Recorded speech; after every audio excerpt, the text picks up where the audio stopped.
এখানে ছাদের কাজ চলছে, ইটের গাঁথনির কাজ চলতেছে।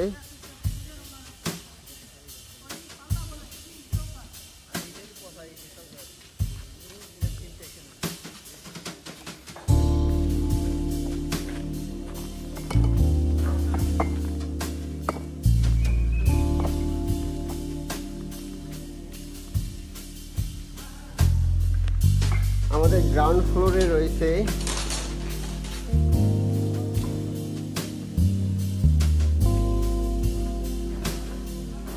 Room, bathroom,